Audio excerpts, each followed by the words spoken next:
서부 개척 시대에 있었던 이야기입니다. 서부 개척 시대 당시에 이 텍사스에서 살인 사건이 너무 많이 일어나서 주지사가 이렇게 결정을 했다고 합니다. 앞으로 이 지역에서 살인을 저지르는 자는 반드시 사형에 처한다라는 이러한 법을 만들었다고 합니다. 그래서 이제 모든 사람들이 생각할 때 이제 살인이 더 이상 일어나지 않겠구나라고 이렇게 마음 놓고 살고 있었습니다. 그러던 어느 날 한 술집에서 젊은 사람들이 함께 모여서 술을 마시면서 즐기고 있었습니다. 한참 흥겨워진 술자리에서 갑자기 총성이 울렸습니다. 술에 취해서 다툼이 벌어졌고 한 청년이 마침 눈에 보이던 총을 가지고 옆에 있는 친구를 쏜 것이었습니다. 그 친구는 그 총을 맞고서 죽게 되었습니다. 이제는 이 친구가 살인을 저질렀으니 반드시 사형을 받게 되고 이제 형장에서 죽임을 당할 그러한 이제 운명에 처하게 되었습니다. 그런데 이 실수를 저지른 이 청년이 평소에는 아주 올바르게 생활하고 다른 사람들을 돕고 또 어르신들을 공경할 줄 아는 그런 사람이었다고 합니다. 그냥 착한 청년이 아니고 정말 다른 사람들이 볼 때 어떻게 저렇게 잘 섬기고 다른 사람을 도울 수 있을까, 이러한 생각이 들 정도로 다른 사람들로 하여금 마음에 감동이 들게 할 정도로 아주 모범적인 그러한 생활을 하던 청년이었던 것이죠. 순식간에 소문이 다 퍼졌습니다. 그 청년, 그 반듯하게 생활하던 청년이 술을 마시다가 한 번 실수를 해가지고 이제는 사형을 당할 위기에 처했다라는 것들을 많은 사람들이 알게 되었습니다. 이 이야기를 들은 사람들이 가만히 있을 수가 없었습니다. 이 사람이 잘못은 했지만, 실수를 저질러서 친구를 죽게 하는 이러한 죄를 저지르긴 했지만은 그 이전까지의 그의 삶이 너무나 다른 사람들을 도와주고 감동을 주는 삶이었기 때문에 이 사람에게 두 번째 또 다른 기회를 주고 싶은 그러한 마음이 들었습니다. 그래서 많은 사람들, 이 같은 마음을 가지고 있었던 여러 사람들이 탄원서를 써서 이 청년은 이게 이번에 실수를 했지만 이 사람은 원래 이런 사람이 아니었다, 한 번 더 기회를 주면 이 청년은 우리 사회를 위해서 정말 귀하게 사용될 수 있는, 우리 시민을 위해서 사용되는 그러한 훌륭한 인물이 될 것이다 라고 이렇게 이 사람을 변호하면서 탄원을 했습니다. 이 탄원서에 쓴 내용들이 너무나 구구절절하고 아주 감동적이어서 이 탄원서를 받았던 주지사의 마음을 움직였습니다. 그래서 이 주지사가 이 탄원서를 내용을 읽어보니까 이 청년을 한번 만나고 싶은 거예요. 그래서 그냥 이 사람을 사면시켜주는 게 아니라 사면장을 본인이 들고 직접 가서 이 청년을 만나서, 야, 네가 지금 너가 저지른 죄 때문에 사형에 처할 수밖에 없는 상황이지만 네가 그동안 모범적으로 살아왔던 그 너의 삶 덕분에 많은 사람들이 너를 위해서 이렇게 탄원을 했고 결국 나의 마음을 움직였다, 그래서 내가 너를 사면해 주기 위해 왔다라고 이렇게 이야기를 해주고 싶었습니다. 찾아가서 그 청년을 만나려고 교도소에 갔습니다. 그랬더니 이 청년이 주지사를 만나기를 거부했습니다. 이게 무슨 일이었을까요?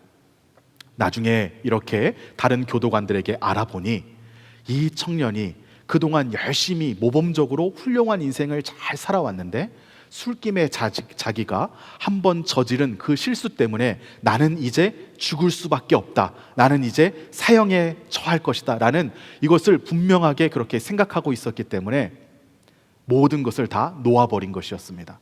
계속 비뚤어진 생각만 하고 나는 무엇을 위해서 그렇게 다른 사람들을 돕는 착한 생활을 해왔나, 오히려 그것이 더 후회스럽고 이렇게 계속해서 안 좋은 쪽으로만 생각을 하다가 완전히 성격도 변해버리고 난폭해졌습니다. 주지사가 오든 목사님이 오든 아무도 만나지 않겠다, 내가 앞으로 내 마음을 반듯하게 해서 살아간들 어차피 사형을 당해서 죽을 것인데 무슨 의미가 있겠는가 라고 이렇게 생각을 했던 것이죠. 그래서 자신을 찾아온 이 주지사가 사면해 줄 사면장을 갖고 있었다는 것도 모른 채 그 만남을 거부해버렸던 것이었습니다. 그리고 나서 이 청년은 어떻게 되었을까요? 당연히 법대로 자기가 저지른 죄 때문에 사형을 당하게 됩니다. 순간적인 실수로 저지른 죄 때문에 사형을 당할 위기에 있었지만 이 청년에게는 용서를 받을 수 있는 기회가 있었습니다. 그런데 이 청년은 절망적인 상황에서 모든 것을 다 포기하고 나에게는 희망이 없다라고 이러한 마음을 가지고 더욱 더 안 좋은 방향으로 자신의 삶을 몰아갔기 때문에 그 귀한 용서의 기회마저 놓쳐버리고 자기의 죄의 값을 그대로 치르면서 죽게 됩니다. 오늘 우리가 살펴보고 있는 여호수아에서 기브온 족속에게 속았던 그때 당시의 이스라엘 백성들도 이 청년과 동일한 상황이었습니다. 같은 상황에 놓여 있는 것이나 마찬가지였습니다. 이미 기브온 사람들에게 속아서 망했습니다. 망했다라는 이러한 생각이 들었을 것입니다. 이 기브온 사람들에게 속았던 죄는, 속았던 이 실수는 그 이전에 아이성을 정복할 때 실패했던 것과 비교도 할 수 없을 만큼 훨씬 더 절망적인 것이었습니다. 왜냐하면 아이성을 차지하는데, 아이성을 정복하는데 했었던 그 실패는 그냥 고작해야 한 성이었습니다. 지금 공격해서 그 성을 점령하지 못했다고 하더라도 하나님께서 말씀을 주셔서 다시 자기 자신들을 돌아보면서 거룩하게 깨끗하게 하고 하나님의 도우심을 받아서 나가면 이 성을 점령할 수 있었을 것이었습니다. 그래서 이 아이성의 실패는 겪지 않았으면 더 좋은 것이었고, 아이성 실패 자체로도 아주 아픈 실패였지만 이 아이성의 실패는 그렇게 큰 문제가 아니었습니다. 그 실패를 통해서도 이스라엘 백성들은 하나님의 은혜를 배울 수가 있었기 때문입니다. 아이성의 실패 덕분에 이스라엘 백성들이 더 정확하게 알게 된 것은, 이 땅에서 싸우는 이 싸움은 우리의 싸움이 아니구나. 저 성이 작아 보인다고 해서 우리가 우리 마음대로 군사의 수를 정해서 올려보내고 우리가 우리 마음대로 작전을 짠다고 해서 이길 수 있는 성이 아니구나. 이 싸움은 하나님의 싸움이구나 라는 것을 분명하게 배울 수 있었습니다. 그래서 아이성 전투의 패배는 쓰라린 것이긴 했지만 그렇게 큰 문제는 아니었습니다. 그렇지만 기브온 백성들에게, 기브온 족속들에게 속아 넘어간 것은 아주 큰 실수였습니다. 왜냐하면 이 기브온 족속에게 속아서 화친 조약을 맺음으로 인해서 이제 앞으로는 이 기브온 족속을 물리칠 수 없는 상황이 되었기 때문입니다. 하나님께서는 이스라엘 백성들에게 이 가나안 땅을 약속하시면서 지금 이 가나안 정복 전쟁을 하고 있는 이스라엘 백성들의 조상의 조상의 조상에서부터 하나님께서 약속하신 땅을 줄 것이고 그 약속하신 땅에 들어가서 하나님의 백성으로 살게 될 것을 약속했습니다. 그래서 그러한 약속을 믿고 이스라엘 백성들의 조상들이 계속해서 그 약속 가운데 살아왔고 또 광야를 건너왔고 이제 그 하나님께서 주시는 은혜 가운데 가나안 땅을 점령하고 있는 상황이었습니다. 그런데 기브온 족속에게 속음으로 인해서 이 땅에 있는 가나안 족속을 몰아내지 못하게 되었습니다. 그동안 자기 조상들에게부터 주셨던 하나님의 이 말씀, 하나님의 명령을 자기들이 순간적으로 실수해서 그냥 화친을 맺어버린 것 때문에 하나님께서 주시고자 하는 온전한 복을 다 누릴 수 없게 되었다라는 이러한 절망감이 들게 되는 문제였습니다. 단지 한 성을 빼앗는데 어려움을 겪었다 하는 이런 문제가 아니고 근본적으로 하나님께서 이끌어 가시는 그 방향에 있어서 이것이 끝까지 다 달성될 수 없다, 하나님의 언약을 끝까지 다 달성할 수 없다라는 이러한 생각이 들 정도로 큰 위기의 상황 가운데 있었던 것이죠. 하나님께서는 가나안 땅을 약속해 주시면서 이스라엘 백성들에게 계속해서 강조해서 말씀하셨던 것이 무엇이냐면 그 가나안 땅에 들어가서 그 땅에 살던 사람들을 한 명도 남겨두지 말고 전부 다 진멸하라는 것이었습니다. 이것이 끔찍해 보일 수도 있지만 하나님께서 이스라엘 백성들을 그 가나안 땅으로 이끌어 가시는 이유는 가나안 땅에서 편하게 잘 살아라, 일하지 않아도 젖과 꿀이 흐르고 있으니 그냥 그것만 먹으면서 어려움 없이 잘 살아라, 잘 먹고 잘 살라고 가나안 땅으로 이스라엘 백성들을 이끌어 가시는 것이 아니었습니다. 하나님께서 이스라엘 백성들을 가나안 땅으로 이끌어 가시는 이유는 그 땅 가운데 그곳에서 다른 어떠한 민족으로부터도 다른 어떠한 종교로부터도 이스라엘 백성들이 흔들리지 아니하고 자기 자신들의 신앙을 지키며 하나님의 백성으로 온전히 살아갈 수 있도록 돕기 위한 것이었습니다. 그렇기 때문에 하나님께서는 가나안 백성들과 화친을 맺으면서 같이 어울려 살아라 라고 말씀하지 않으시고 한 명도 남겨놓지 말고 다 진멸하라 라고 말씀하셨던 것이었죠. 그런데 이스라엘 백성들이 실패합니다. 가나안 민족을 이제 몰아내지 못하게 되었습니다. 이 순간에 이스라엘 백성들은 자신들의 미래가 어떻게 될지 알지 몰랐을 것입니다. 그렇지만 우리는 성경을 통해서 이 뒤의 이야기를 다 알고 있기 때문에 이렇게 해서 온전히 다 쫓아내지 못한 가나안 민족들이 이스라엘 백성들과 함께 그 땅에 살면서 이스라엘 백성들에게 얼마나 부정적인 영향을 많이 미치는지를 알 수 있습니다. 이스라엘 백성들은 하나님께서 도와주시는 도움으로 말미암아 출애굽을 하고 광야를 지나오면서 요단강을 건너서 가나안 땅으로 들어오고, 그리고 그 땅 가운데서 이루어지는 전투도 다 하나님의 도우심과 하나님의 은혜로 승리를 해 나가고 있었습니다. 그 땅에서 거주해서 정착해서 이제는 앞으로 농사를 지으면서 살면서도 이스라엘 백성들은 당연히 어떻게 해야 했을까요? 자신들을 지금까지 도와주었던 그 하나님의 은혜에 기대어서 우리가 지금은 농사를 지으면서 살지만 이 농사를 짓는 데 있어서도 하나님 앞에 도우심을 구하며 살았을 것입니다. 농사를 짓다가 잘 안 되면 하나님께 도움을 구하고, 모르겠으면 하나님께 지혜를 요청하고, 또 비가 오지 않으면 하나님께 비를 내려달라고 이렇게 간구하는 신앙생활을 하는 것이 당연했습니다. 실제로 그랬을 것입니다. 주변에 가나안 백성들이 없었다면. 그러면 그러한 삶을 살면서 그러한 신앙을 지키고 살았을 것입니다. 그런데 주변에 가나안 민족들이 있어요.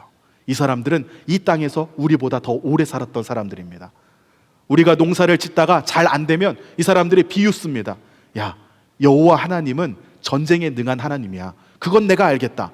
전쟁에 능한 하나님이어서 너희들이 광야를 이렇게 지나오는 동안 하나님께서 너희들을 보호하셨고, 다른 민족들과 싸우게 할 때에 그때 너희를 지게 하지 않으셨다. 그건 당연하지. 하나님의 전공이 전쟁이니까, 전투니까. 그래서 너희들이 전투의 신, 전쟁의 신 여호와 하나님을 잘 섬겨서 여기까지 왔다. 그런데 이제는 농사 짓고 먹고 살아야 될 것 아니냐. 농사를 지으면서 먹고 살려면 전쟁의 신 하나님이 아니라 농사의 신을 섬겨야 된다. 농사의 신. 이 농사의 신이 누구냐? 바로 때때로 비를 내려주고 때때로 좋은 바람이 불게 하는 바알이다. 바알을 섬겨야 너희가 이 땅에서 잘 먹고 잘 살 수 있다. 이렇게 이야기하는 것이었습니다. 아예 이런 사람들이 주변에 없었다면 이스라엘 백성들은 아무도 모르고 하나님만 알아서 하나님 앞으로만 나와서 하나님 앞에 엎드려지며 기도하고 도우심을 구하며 살았을 텐데, 주변에 있는 이 바알 신앙을 섬기던 사람들이 많이 있으니 이 사람들의 이러한 사고방식, 이 사람들의 이러한 신앙에 계속해서 흔들리게 되는 것이었습니다. 그래서 하나님께서는 이스라엘 백성들에게 가나안 땅에 들어가면 절대 아무것도 남겨두지 말고 그 땅에서 사람들이 섬기던 신, 그 땅에서 살던 사람들이 가지고 있었던 사고방식 아무것도 취하지 말고 다 버려라 라고 이렇게 이야기하셨던 것이었습니다. 그런데 기브온 족속에게 속음으로써 이스라엘 백성들이 이것을 불가능하게 만들어버렸습니다. 자신들의 미래에 대해서 정확하게 알지는 못했겠지만 하나님께서 그토록 강조하시던 것을 우리가 속았다, 우리가 속아서 그 화친 조약을 맺고야 말았다라는 이 생각이 들었을 때 얼마나 절망스러웠을까요? 아마 마치 가슴이 철렁 내려앉는 것과 같은, 우리가 정말 큰 죄를, 정말 큰 실수를 저질렀구나 하는 이러한 생각을 가지게 되었을 것입니다. 그렇지만 오늘 본문을 통해서 보면 하나님은 이토록 큰 실수, 하나님께서 그토록 강조하시면서 말씀하셨던 그것을 지키지 못했던 큰 실수를 이스라엘 백성들이 저질렀음에도 불구하고 하나님은 그들의 실수를 통해서도 하나님의 형통을 이루는 그 도구로 사용하시는 은혜를 볼 수가 있습니다. 그 은혜가 무엇이죠? 하나님께서 가나안의 모든 민족들을 연합군으로 모아주시는 겁니다. 이것이 아니었다면 이스라엘 백성들이 계속해서 한 성 점령하고, 그 다음에 또 있다가 한 성 점령하고, 한 성 점령하고 오랫동안 전투를 했어야 됐는데, 오히려 이 사건 때문에 그 모든 가나안 이 민족들이 연합군을 이루어서 기브온을 공격하게 함으로써 이스라엘 백성들이 단 한 번의 전투로서 남쪽 가나안 남부 연합군을 전부 다 쓸어버릴 수 있는 이 기회를 만들어 주시는 것이죠. 그리고 이 기브온은 이스라엘 족속 중에 살면서 성전에서 봉사하는 자, 나무를 패고 물을 기르는 이러한 자들로 살게 하십니다. 하나님께서는 이스라엘 백성들이 저질렀던 그 실수 가운데도, 하지 말아야 했었던 그 실수와 실패 가운데서도 은혜를 베푸시면서 그것을 이스라엘 백성을 위한 형통의 기회로 삼아 가시는 것이었습니다. 오늘날도 하나님은 동일하게 역사해 주시는 줄로 믿습니다. 우리가 우리의 삶 가운데서 실수하고 실패해서 하나님의 뜻을 온전히 다 이루어드리지 못했을 때에라도 하나님은 우리가 실수했다고, 실패했다고 우리를 버리는 것이 아니라 우리가 한 실수를 통해서 더욱더 선한 일을 만들어 나가시는 하나님이신 줄로 믿습니다. 그렇다면 우리의 실수에도 불구하고 우리의 실수를 하나님의 형통으로 바꾸어 가시는 그 은혜를 누리기 위해서는 우리는 어떻게 해야 할까요? 오늘 이 부분을 함께 살펴보면서 하나님의 은혜를 나누고자 합니다. 실수도 형통으로 바꾸시는 그 은혜를 누리기 위해서 우리는 어떻게 해야 할까요? 첫 번째로 우리는 나쁜 상황에서도 올바른 것을 선택해야 합니다. 나쁜 상황에서도 올바른 것을 선택해야 한다는 것이죠. 이스라엘 백성들이 가나안 땅에 살던 이 기브온 족속과 화친 조약을 맺은 것은 정말 큰 실수였습니다. 이 조약 때문에 이 기브온 족속을 치지 못할 것이었고 내쫓지 못하게 되었습니다. 이제는 그들과 함께 더불어서 사는 그러한 상황이 된 것이죠. 이때 이스라엘 백성들의 마음은 굉장히 좌절스러웠을 것입니다. 그리고 또 분노도 마음속에서 많이 일어났을 것 같아요. 그 기브온 사람들을 보면 저 사람들 때문에 우리가 하나님의 말씀을 온전히 지키지 못했다. 그리고 우리의 미래가 앞으로 우리의 미래 가운데 어떠한 어려움이 생길지 모른다라는 이러한 두려움을 갖게 되었을 때 이 기브온 사람들이 얼마나 미웠을까요?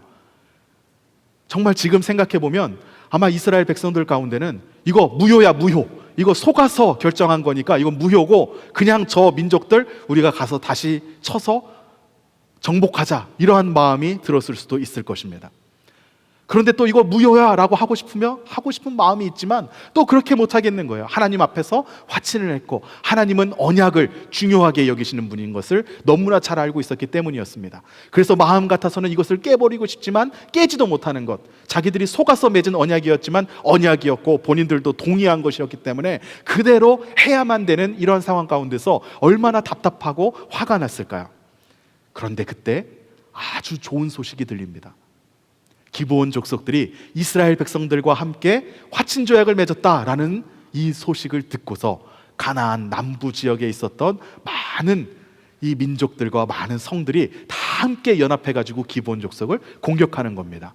이 기브온 족속들이 아무리 크고 강한 민족이었다고 하더라도 온 가나안 남부 연합군이 다 모여서 함께 이 기브온을 공격한다 그러면 누가 보아도 결과는 뻔한 것이었습니다. 당연히 저 기브온 사람들은 멸절될 것이었습니다. 그때 이스라엘 백성들을 이끌고 있던 여호수아는 무슨 마음을 가질 수 있었을까요?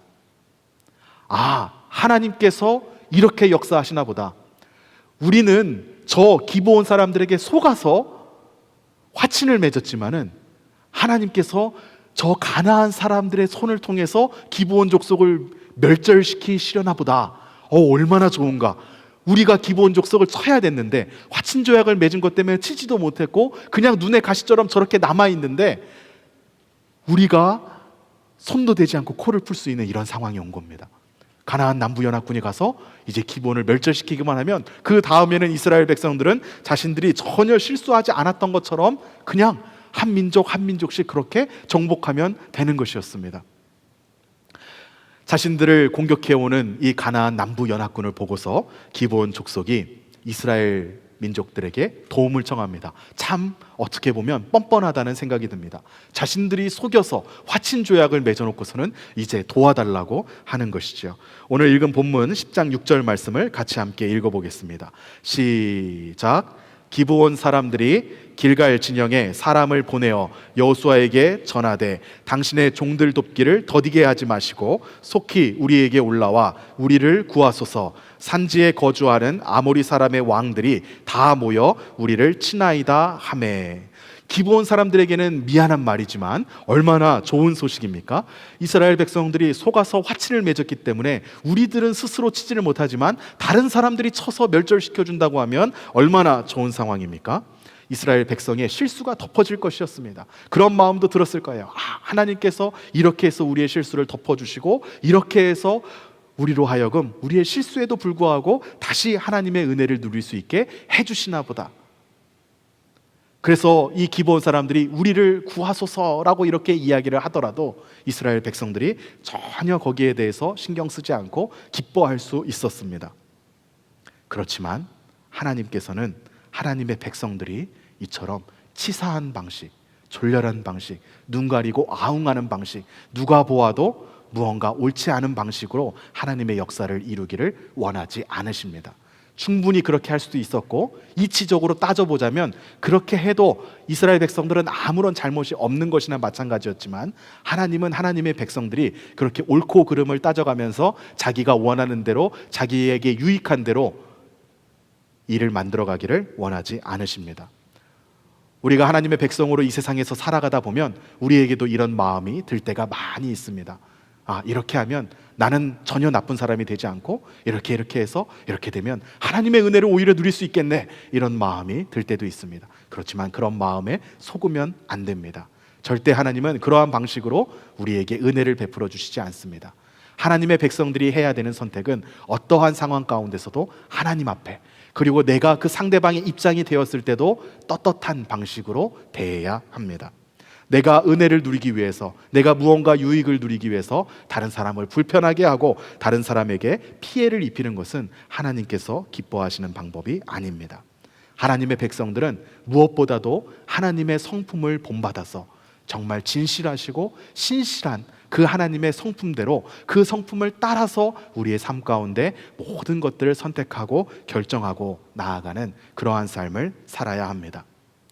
여호수아도 기브온 족속들을 생각하면 굉장히 화가 나고 아마 짜증이 많이 났을 것 같습니다. 누구나 실수하고 실패한 상황에서는 좌절감이 들 수 있습니다. 누구나 나를 쓰러지게 하고 나를 실패하게 한 사람을 생각하면 그 사람을 생각해서는 아주 분노가 많이 일어날 수 있습니다. 이런 분노가 일어나고 좌절이 생기는 것은 어찌 보면 당연한 것입니다. 자연스러운 것입니다. 그렇지만 내 마음 가운데서 분노가 생기는 것과 이 분노를 내가 마음에 품겠다라고 결정을 하는 것은 다른 문제입니다. 사람이고 인간이고 또 연약하다 보니까 내 마음 가운데서 화도 나고 분노도 일어나고 또 좌절도 생길 수 있지만, 이러한 마음들이 일어날 때 이것을 나는 누를 수도 있고 품을 수도 있습니다. 그럴 때 우리는 어떠한 선택을 해야 될까요? 우리 마음 가운데 일어나는 감정을 그대로 품어버리면서 그 감정에 휘둘려서는 안 됩니다. 많은 경우에 사람들이 무너지는 것은 실수하고 실패했기 때문에 무너지는 것이 아니라, 그 실수하고 실패한 상황 가운데서 자기의 마음속에서 드는 이 감정을 품어버리고 그 감정에 휘둘리기 때문에 실수하고 실패한 것보다 오히려 그 감정 때문에 무너지는 경우가 많다고 합니다. 속아서 넘어갔고 잘못된 선택을 했고, 또 다른 사람들이 그러한 잘못된 선택을 하자고 할 때 모두가 동의해서 했다고 하더라도, 그것에 분하고 화가 나고 되돌리고 싶다고 하더라도, 그럴 때 우리는 우리의 감정에 휘둘리면 안 됩니다. 우리의 감정에 휘둘리는 것이 아니라 우리가 보고 따라가야 할 것은 신실하신 하나님, 진실하신 하나님께서는 이 상황 가운데서 어떻게 하실 것인가, 그 하나님께서는 나로 하여금 이 상황 가운데 내가 어떠한 선택을 하기를 원하시는가를 물으며 가장 올바른 것을 선택해야 될 줄로 믿습니다. 우리가 신실하신 하나님의 성품을 담기를 소원하면서 그렇게 진실하게 신실하게 올바른 것을 선택하려고 노력할 때, 하나님께서는 우리에게도 하나님의 신실하심으로 은혜를 주실 줄로 믿습니다.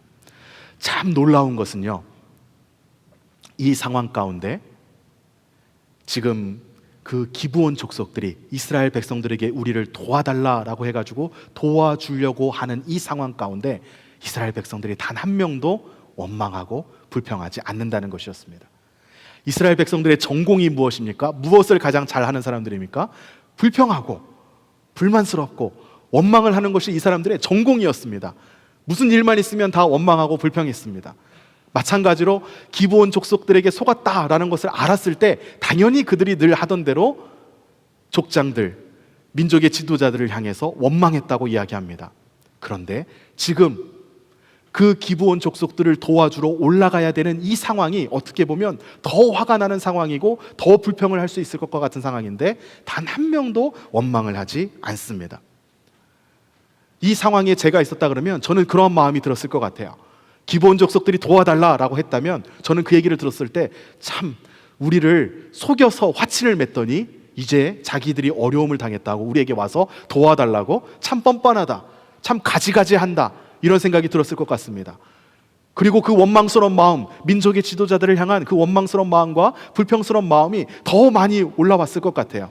그러니까 왜 속아서 화친을 맺어서는 이렇게 불편한 일을 만드냐, 이렇게 안 했어도 될 일을 왜 이렇게 만들어가지고 어렵게 만드느냐고 아주 화가 많이 났을 것 같습니다. 그런데 이스라엘 백성들이 어떻게 합니까? 단 한 사람도 거기에 대해서 이의를 제기하지 않고 불만을 가지고 불평하고 원망하지 않습니다. 왜 그랬을까요? 이스라엘 백성들은 바로 그 앞전의 사건에서 아이성의 실패를 통해서도 그 실패 가운데서도 하나님께서 은혜를 주셨던 것을 알았던 것이죠.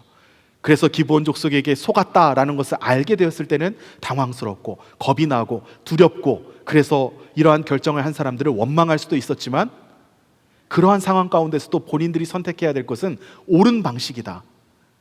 신실하신 하나님께서 우리를 대해 주셨던 것처럼 우리도 저들과 화친 조약을 맺었으면 우리가 옳은 것을 선택해야 한다, 당연히 가서 도와주는 것이 맞다라는 이러한 마음을 이스라엘 백성들이 다 가졌던 것이죠. 그래서 이스라엘 백성들은 단 한 사람도 원망하지 않고 또 이 기브온 족속을 도와주는 데에 다 동의하고 그렇게 해서 도와줍니다. 오늘날 우리의 삶 가운데서도 우리가 때로는 실수하고 실패하고 아픈 것이 있고 되돌리고 싶은 것이 있다고 할지라도 그 상황 가운데 우리에게 주어지는 어떠한 감정과 분노와 또 후회스러운 마음, 이런 것들에 휘둘리지 않고 우리는 하나님께서 선택하셨을 법한 것들, 하나님께서 기뻐하시는 그러한 올바른 선택을 해야 될 줄로 믿습니다. 그럴 때 하나님께서 우리에게 은혜를 베풀어 주실 것이기 때문입니다. 이러한 마음을 가지고 나아갈 때 우리가 잘못해서 실수한 것이라고 할지라도 하나님께서 형통으로 바꾸어 주시는 그러한 은혜를 누릴 수 있을 줄로 믿습니다. 두 번째로, 실수도 형통으로 바꾸시는 이 은혜를 누리기 위해서는 우리는 어떻게 할까요? 두 번째로, 나를 실수하게 한 사람을 마음으로 품어야 합니다. 나를 실수하고 나를 속여서 실패하게 한 사람을 마음으로 품어야 한다는 것이죠. 기브온 족속들이 이스라엘 백성들에게 와서 우리를 도와달라라고 했을 때 여호수아는 군사를 이끌고 가서 그들을 돕습니다. 그런데요, 정말 신실하게 돕습니다. 정말 최선을 다해서 돕습니다. 도와야 하니까 그냥 이렇게 어쩔 수 없이 가가지고 그냥 적당히 도와주는 것이 아니라 이 도움을 요청하는 사람들을 위해서 정말 신실하게 최선을 다해서 돕는 것이죠. 그것을 어떻게 할 수 있을까요? 이스라엘 백성들이 길갈에 있다가 그 다음 성을 점령하기 위해서 이렇게 나아갑니다. 길갈에서 다음 성을 점령하는 데까지 이동하는데 며칠이 걸렸냐면 3일이 걸렸어요. 3일이 걸려서 이동한 다음에 딱 그 성을 점령할 성을 보니까 그 성에 사는 사람들이 기브온 사람들인 겁니다. 그래서 그때 3일 뒤에 이스라엘 백성들이 우리가 속았다라는 것을 알게 되었습니다. 그러니까 그 성이 지금 기브온 사람들이 사는 성인지 아닌지 모르고 그 성을 정복하기 위해서 나가는데 며칠이 걸렸다고요? 3일이 걸렸습니다. 3일이 걸렸는데 이스라엘 백성들이 이제 이 기브온 족속을 공격하지 못하게 된 것이죠. 그래서 이 3일 만에 본인들이 속은 것을 알고 막 백성들이 원망합니다. 그래서 아마 다시 길갈로 돌아와가지고 우리가 이 일을 어떻게 할 것인가, 이런 이야기를 했던 것 같습니다. 9장 17절 말씀을 같이 함께 보겠습니다. 시작. 이스라엘 자손이 행군하여 셋째 날에 그들의 여러 성읍들에 이르렀으니 그들의 성읍들은 기브온과 그비라와 후에롯과 기럇 여아림이라. 이 성들에 이르는 데까지 3일이 걸려서 셋째 날에 가서야 우리가 속았다라는 것을 알게 되었습니다. 그리고 나서 길갈로 돌아와서 우리가 이 실수한 것을 어떻게 다시 이렇게 회복할 수 있을지, 이 상황에서 어떻게 할 수 있을지를 많이 이렇게 논의를 한 것 같습니다. 그리고 여전히 길갈에 머물고 있을 때 이제 기브온 사람들이 와가지고 도움을 요청하는 것이죠. 그래서 길갈에 와서 기브온 사람들이 와서 도움을 요청했을 때 이제 다시 그 사람들을 도와주기 위해서 갑니다. 또 며칠이 걸릴까요? 당연히 3일이 걸릴 것입니다. 보통 때 같았으면 3일에 나누어서 가야 될 길이었습니다. 그런데 여호수아가 이끄는 이 이스라엘 군대가 며칠 만에 이 기브온에게 도달했을까요? 10장 9절 말씀을 같이 함께 보겠습니다. 시작. 여호수아가 길갈에서 밤새도록 올라가 갑자기 그들에게 이르니. 3일이면 갈 길을, 3일이 되어야 갈 수 있는 길을 이 사람들이 도와달라고 하고 급박한 상황이라고 하니까 군대를 바로 모아서 전혀 지체하지 않고 쉴 틈도 가지지 않고 3일의 갈 길을 그냥 밤새도록 달려서 해객되면서 올라간 겁니다. 왜 그렇게 한 것이었습니까? 그 사람들을 돕기 위해서. 정말 진실되게 그들을 마음에 품고 진실된 마음을 가지지 않았다면 이렇게 가지 않았을 것입니다. 3일에 나누어 가면서 그동안 기브온 족속이 어려움을 당하면 어쩔 수 없지, 우리가 지금 뭐 일부러 늦게 가는 것도 아니고 평소처럼 가는 것 아니냐, 이런 마음을 가졌을 수도 있을 것입니다. 그런데 이 이스라엘 백성들이 밤새도록 올라가서 갑자기 그들에게 다다를 수 있었던 것은 그들이 이 기브온 사람들을 정말 진심으로 마음에 품었기 때문이었습니다. 비록 자신들은 하나님 앞에서 무너졌고 또 자신들을 무너지게 한 이 기브온 족속이 밉지만 어쨌든 그 함께 맺었던 그 언약 때문에 앞으로 이 땅 가운데서 같이 살아야 될 사람들이다라는 이 사실을 받아들이고 그 현실 가운데 본인들의 실수는 하나님 앞에 올려드리고 저 사람들과 함께 살아야 된다라는 이 상황 가운데 그들을 마음으로 품었던 것이죠. 그래서 평소 같았으면 3일의 갈 길을 밤새 가서 그들을 도와줍니다. 진실된 호의를 베풀어 주는 것이죠. 이것이 바로 은혜를 받은 신앙인의 자세입니다. 사실 따지고 보면 여호수아가 군사들까지 이끌고 가서 도와야 되는 것은 아니었습니다.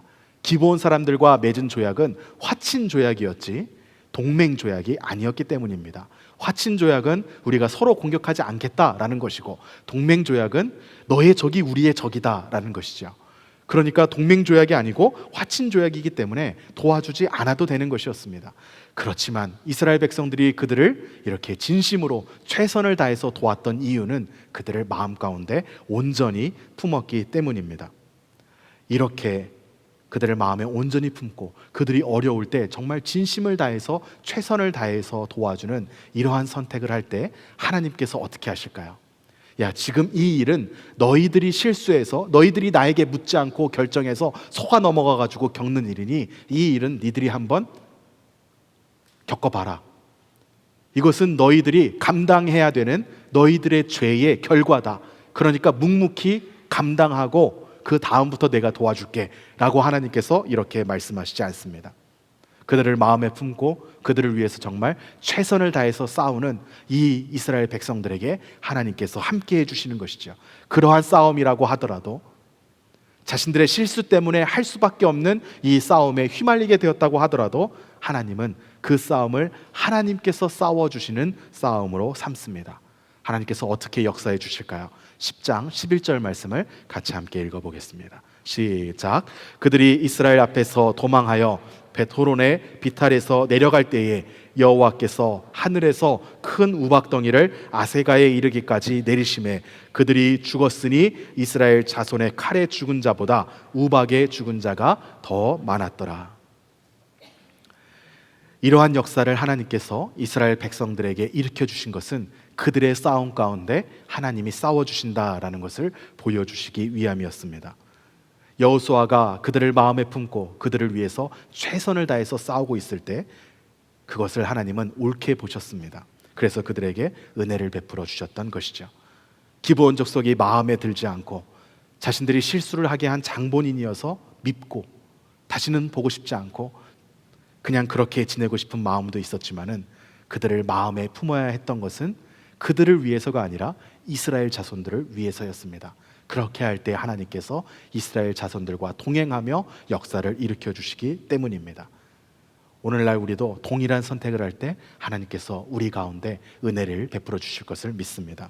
오늘 우리가 살아가는 삶 가운데서도 우리는 수많은 기브온 족속들을 우리 삶에 두고서 살아갈 수도 있습니다. 때로는 내가 그때 그러한 선택을 하지 않았더라면 저 사람과 이렇게 얽히고 설켜서 사는 삶을 살지 않아도 되었을 텐데, 그때 그러한 선택을 한 것 때문에 내가 미워도 옆에 두고 같이 두고 살아야 되는구나. 그 기브온 족속이 아주 꼴보기 싫을 수 있습니다. 또 회사를 경영하시는 분들은 내가 그때 왜 그 직원을 뽑아가지고 저 직원을 날마다 보면서 마음대로 자르지도 못하고 이렇게 살아야 되는가, 이러한 불편한 마음이 들 수도 있습니다. 또 어떤 경우는 내가 왜 그때 부모님의 말씀을 듣지 않고 그 사람이랑 결혼을 해가지고 내가 이토록 어렵고 힘든 결혼 생활을 하는가, 이러한 마음이 들 수도 있습니다. 그럴 때 어떤 마음이 듭니까? 무효? 안 됩니다. 무효 안 되고, 그 가운데 하나님께서 내가 잘못된 선택이었다고 할지라도, 그 선택의 실수고 그 선택이 나를 실패로 쓰러지게 하는 것이었다고 할지라도 그것은 하나님 앞에 올려드리고, 내 삶 가운데 들어와 있는 내가 함께 어울려서 살아야 되는 이 기본에 대해서는 이스라엘 백성들이 했던 것처럼 마음으로 품으면서 함께 진실되게 신실한 관계를 맺으면서 살아가야 될 줄로 믿습니다. 그때 하나님께서 우리 삶 가운데 이 이스라엘 백성들에게 함께 하시면서 아주 놀라운 역사를 일으켜 주셨던 것처럼 우리 삶 가운데 넘치는 은혜를 부어주실 줄로 믿습니다. 사랑하는 우리 플라워마운드 교회 성도 여러분, 우리는 삶 가운데 많은 실수를 하고 또 실패를 하면서 살아갑니다. 내가 부족한 것 때문에 실수하고 실패할 때도 있고, 또 나는 부족하지 않지만 누군가가 나를 어렵게 해서, 누군가가 나로 하여금 실수하고 실패하도록 속이고 어려운 상황으로 몰아가서 내가 발을 잘못 디디게 되는 그러한 실수에 빠질 때도 있습니다. 아무런 실수 없이, 아무런 실패 없이 우리가 그냥 모든 우리의 인생의 한 걸음 한 걸음을 흠없이 내디디면서 살아가면 참 좋겠지만, 사실 그런 삶은 불가능하죠. 그럴 수 있는 사람은 아마 아무도 없을 것입니다. 그래서 우리에게 진짜 중요한 것은 우리가 실수를 하지 않는 것이 아니라, 실수하고 실패했다고 하더라도 그러한 실수와 실패를 하나님의 은혜로 바꾸어 가시는 그 하나님의 능력을 소원하고 기대하는 것일 것입니다. 우리의 실수에도 불구하고 하나님의 은혜를 누리는 복된 삶 사시기를 주님의 이름으로 축복합니다. 우리 함께 마음을 정돈하고 하나님 앞에 이 찬양을 올려드리시면서 우리의 마음을 올려드렸으면 좋겠습니다. 하나님, 내가 아무리 힘들고 어렵고 나의 실수 때문에 좌절감이 들고 또 두려운 마음이 드는 과정 가운데서도 하나님 앞에서 주님을 선택하겠습니다. 우리 이 마음을 가지고 하나님 앞에 함께 기도하며 나아가시겠습니다.